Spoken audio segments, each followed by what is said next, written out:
Good morning, everybody. Craig Peterson here. This morning on New Hampshire Today with Mr. Chris Ryan, we talked about a friend of mine who passed some years ago, in fact, quite a few years ago now, and a little bit about vaccines, because he's talking a whole lot about it. I certainly disagree with him on some of the things he was saying this morning, but there are some interesting effects that really have happened here over the last, when did Jonas Salk come up with that first one? 100 or so years ago. We chat a little bit about that, as well as that kid that hacked all of these blue check accounts on Twitter, including President Obama's, Kanye West, Joe Biden, and Elon Musk's accounts.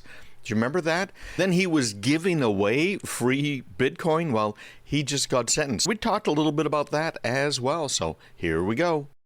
Craig Peterson right now, host of Tech Talk on News Radio 610 and 96.7, Saturdays at 11:30 a.m. Craig, how are you? Hey, I'm doing well. This brings back a memory of a friend of mine. His name was Gordon MacDonald, and he died from complications of polio. I remember it ever so well, right around 1970.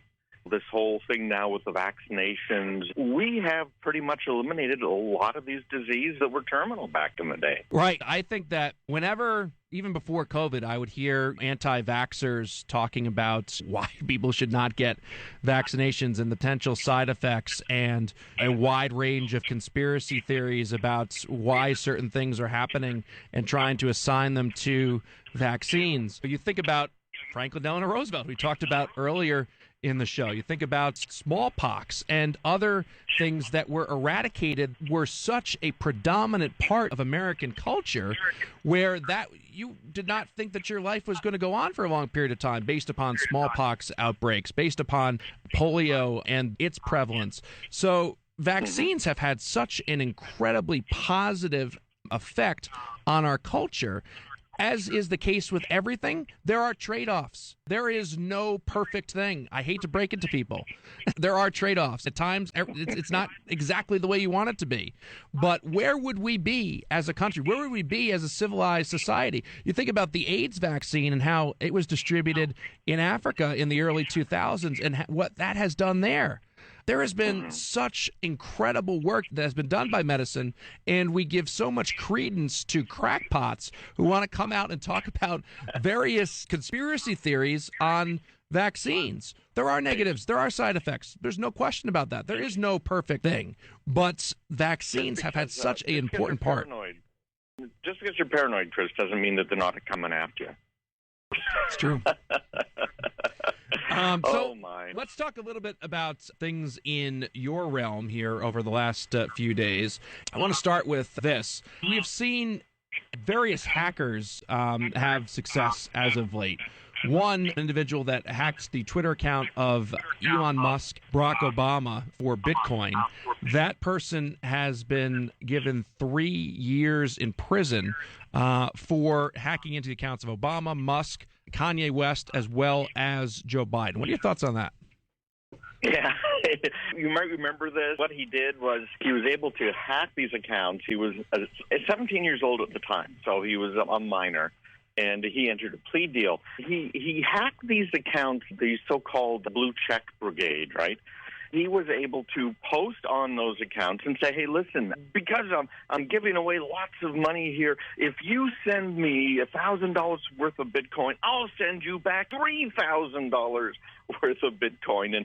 And people fell for it. And he got more than $100,000 worth of Bitcoin for this whole scam. But because he was a minor at the time and he's entered into a plea deal, he's going to be getting 3 years in prison for this.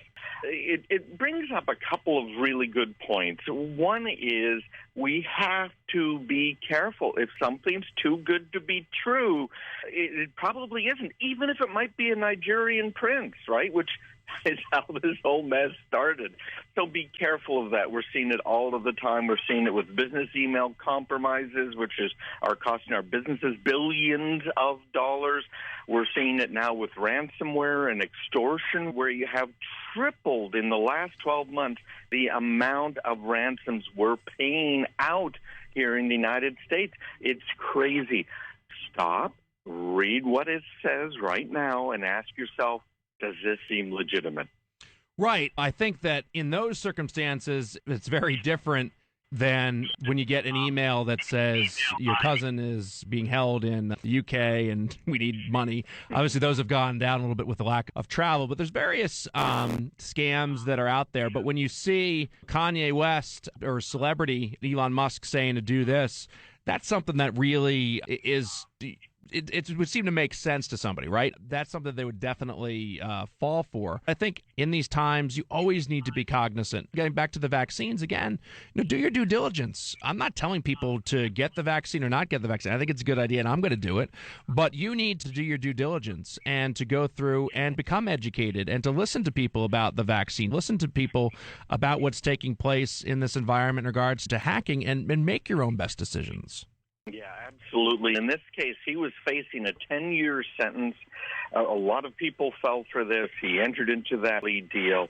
Unfortunately, Chris, we're not seeing enough prosecutions of this because so much of it's hard to prove, hard to track down. When it comes to hacking these accounts that are very prominent, they showed up the next day at this kid's house and arrested him. He wasn't being very careful about it. We do have to be ultra careful, particularly now. We had hospitals that fell for these scams for personal protective equipment, where it was being sold. Supposedly, they paid the bills. It never showed up. We're getting anxious about things. We're even seeing it now with vaccines. Just like this morning, Justin, how much did you pay to get that vaccine registration? At least $100. Yeah, I did three. Yeah. He didn't pay. And I paid $0. That's a scam. It's happening right now, too, so be careful, everybody. Craig, as always, thank you so much. Take care. That is Craig Peterson joining us here on Hampshire Today. He hosts Tech Talk at 11:30 a.m. on Saturdays.